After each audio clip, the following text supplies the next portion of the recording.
Good afternoon, ladies and gentlemen, our partners in the private sectors. Thank you for attending the meeting for a short notice. No?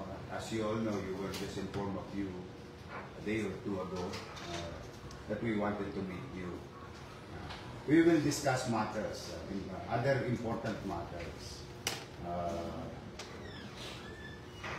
later on.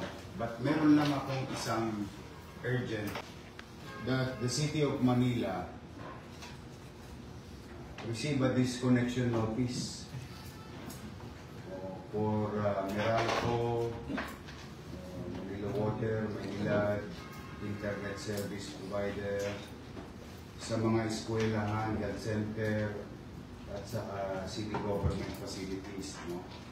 Punta sa akin yung tresorero kanina. Amounting to na total ko kanina 133 million. Matagal na pala kami din nagbabayad sa inyo.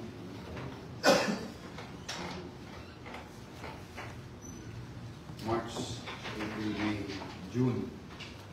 Yung mga data rito. Alam nyo, siyempre hanap buhay niya yan.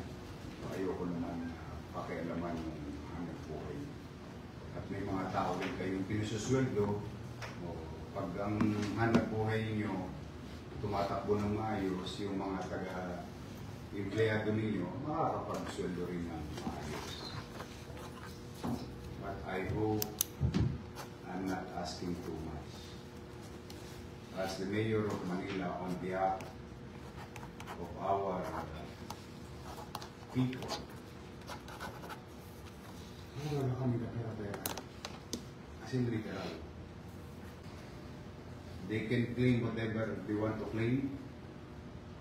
They can create issues that they want to protect themselves. But here I am before you, telling you the real score. Pagkatapos dumating yung disconnection notice nyo, dumating na rin yung singilin ng BIR. Amounting to 300 million. So lahat ng naikubling singilin na dapat binabayaran kayo sa ibang panahon,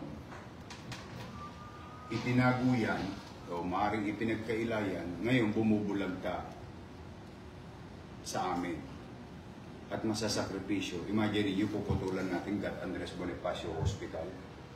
Hindi, I mean, alam ko namang hindi nyo agad-agad puputulan. But still, I just want to be fair enough to every company that you need to get paid.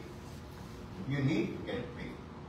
And this is a service rendered, product use, services used by the city government.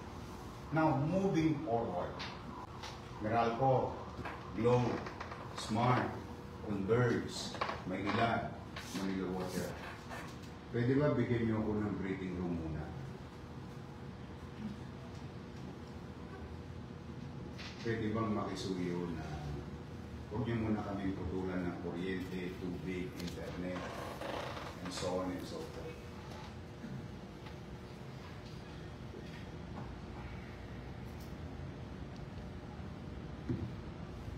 Tingnan mo lang kung tingnan niyo ako mga 2 months o kung makakapag-update. Hindi ko kaya bayaran bigla, pero kung makakapag-update ako within 2 months. Matitiis niyo pa ba 2 months na not being paid? Ayusin ko lang yung fiscal problem.